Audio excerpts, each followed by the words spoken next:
大家好，我係 Tim Sir， 今次帶大家行西高山，順便一遊西高山嘅樹洞。西高山應該好多人都已經去過啦，但係西高山嘅樹洞應該大部分人都未去過，可能連聽都未聽過添，就等我帶大家去啦。起點喺呢個山頂廣場，先沿夏力道行去橫排坳，隨即登上西高山。不過喺途中先會去一去一樹洞，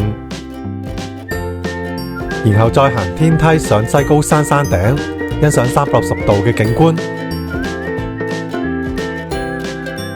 最後就沿路折返，返去山頂廣場就完結啦。全程好短嘅啫，來回都只係3.6公里，CP 值好高㗎。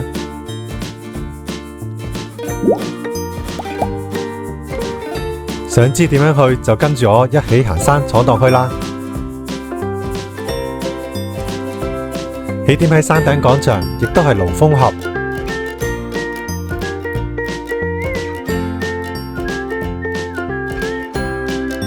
首先靠咗轉入呢個夏力道，係最近上西高山嘅路線。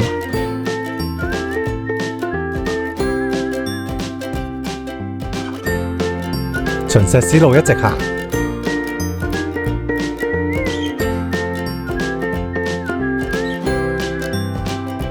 途中會不斷見到神韻徑嘅標距柱。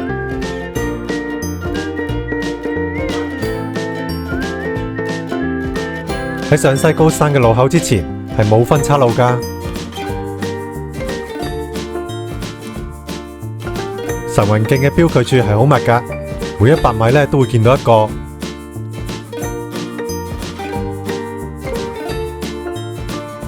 中間會經過盧吉飛瀑，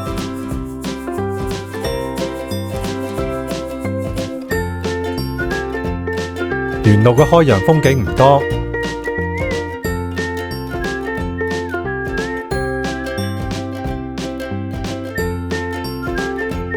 景觀主要係薄扶林水塘，亦都可以望到南丫島。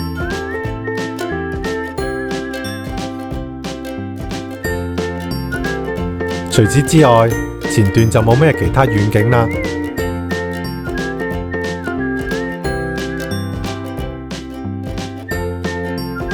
環山頂呢條神韻徑嘅靚景呢，全部都係喺盧吉道㗎。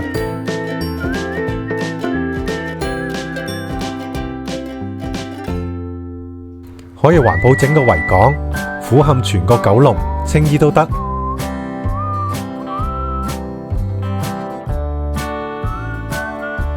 相比夏力道呢，就冇咩開揚風景啦。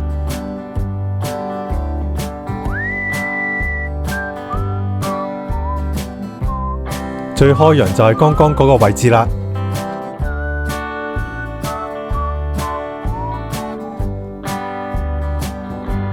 所以大家如果想開揚一啲，不妨改行呢個盧吉道。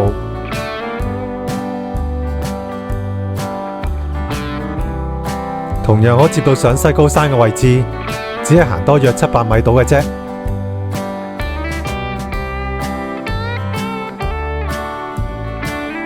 呢次想行捷徑，所以呢就唔行呢個盧吉道啦。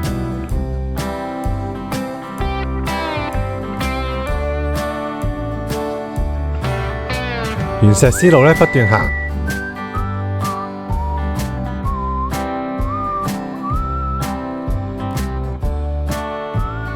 直至見到1000米嘅神韻徑標距柱，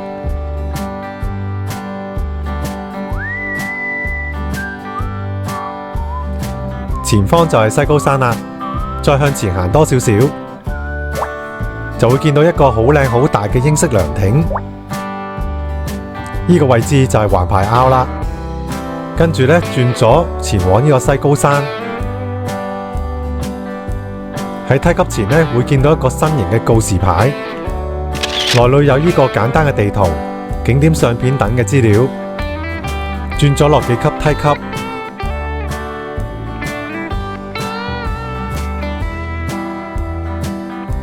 沿平坦嘅石路行入去，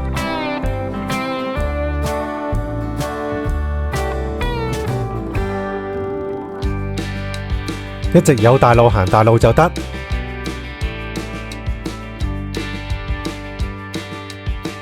去到一片大泥地後，靠左，隨即踏上西高山嘅天梯。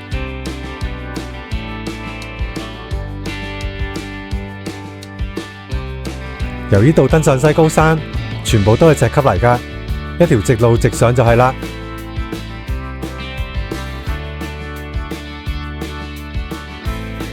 大約行50級左右，嚟到一處較平嘅路，唔好不顧一切咁樣衝上梯級，要留意左手邊一條較為明顯嘅方徑，就係前往一樹洞㗎喇。放心咁行入去，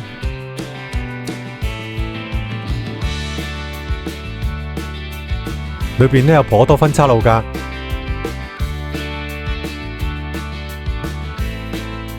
記住靠右行，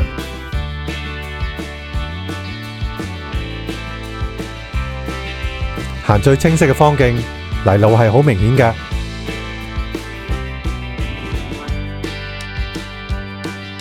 絕對唔好闖林，方向呢係不斷靠右行，大約行100步左右，就會嚟到第3個分岔路口。望去右邊，就會見到一樹洞㗎喇。一樹洞嘅洞口唔算大，但係總算可以輕易咁樣行入去，唔使好似鵝肚棧道嘅一樹洞咁要爬上爬落，只係要小心碰頭啫。左右兩邊都有昔日嘅軍事隧道口，左邊係通㗎，而右邊係掘頭路。只要反過嚟，從洞裏邊慢慢出嚟，就可以見到一樹洞嘅模樣啦。雖然洞口細細，但係樂趣無窮，唔需要用廣角鏡都可以影到㗎。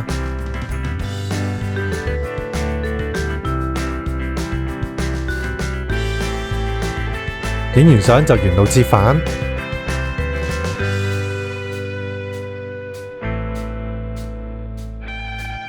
一樣咁樣行返100步出去，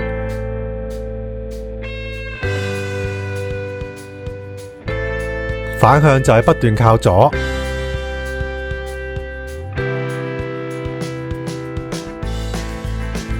就係咁輕易轉個彎就到啦。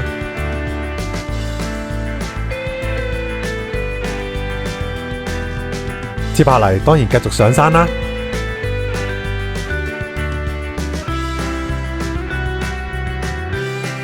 唔係太遠嘅，由剛剛嗰個路口開始計，約係400米啫。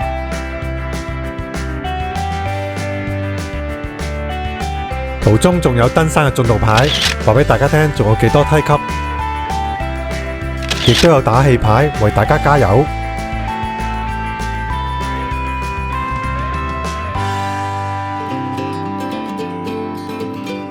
慢慢按住自己嘅步伐去行啦。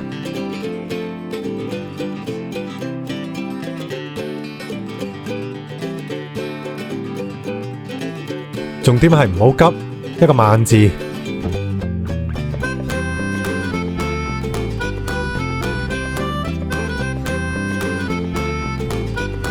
全條天梯大約係500級，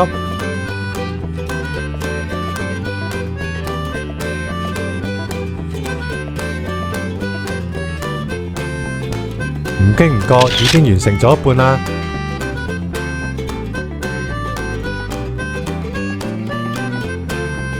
轉多幾個彎就會到。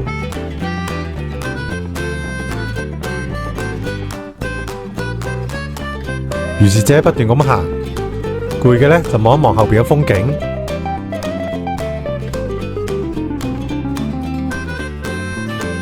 背後係太平山、歌賦山同奇力山等等。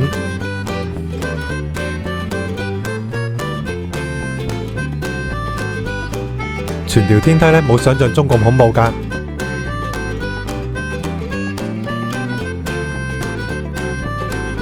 最後嘅1/4路程仲係比較易嘅添。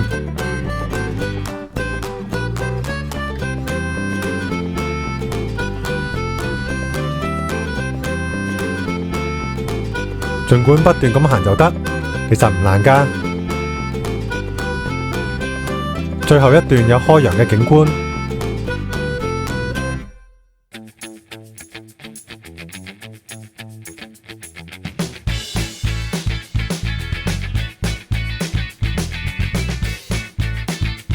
右邊可望到九龍，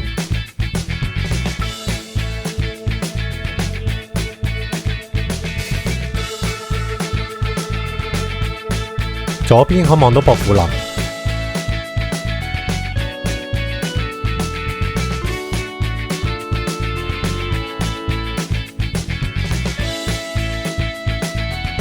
近山頂嘅山徑係較為平緩嘅，車道唔大㗎。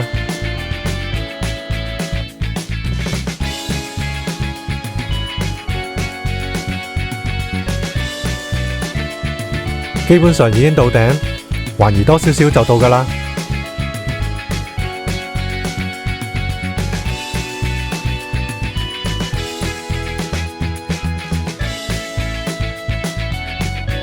結尾有一個盧峰自然步道嘅傳意牌，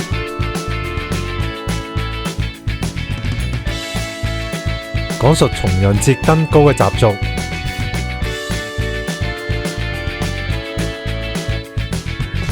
喺山頂旁放咗一個有日期嘅大名牌，係西高山嘅標誌。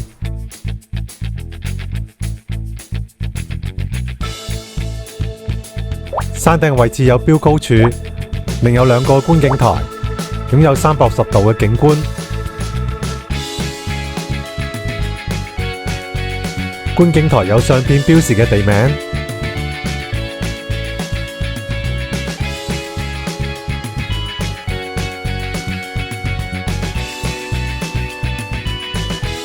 一邊望向北面嘅九龍、青衣，直望嘅西面係坪洲、喜靈洲，後邊係大嶼山。另一邊就係望向南邊嘅南丫島、薄扶林。呢個360度景觀真係一流㗎。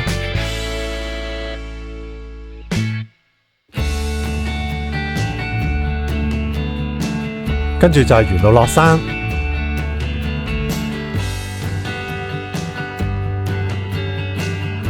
點樣上嚟就點樣落返去。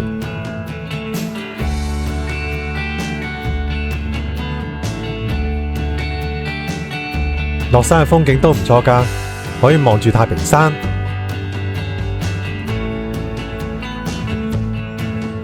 慢慢落就得，落梯級呢始終係易過上梯級好多㗎。除非膝頭有傷患啦，咁就用行山杖去幫一幫手。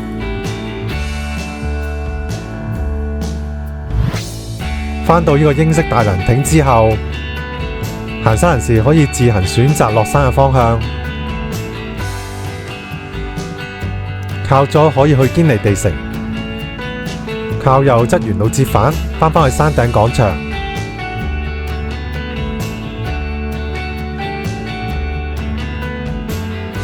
結束前先做一個總結，全程來回都只係3.6公里。路線簡單又有少少探險成分，將西高山嘅天梯路線加添咗唔少嘅樂趣，變得好玩好多。交通又方便，係週末嘅好節目。行完呢又可以逛商場開餐。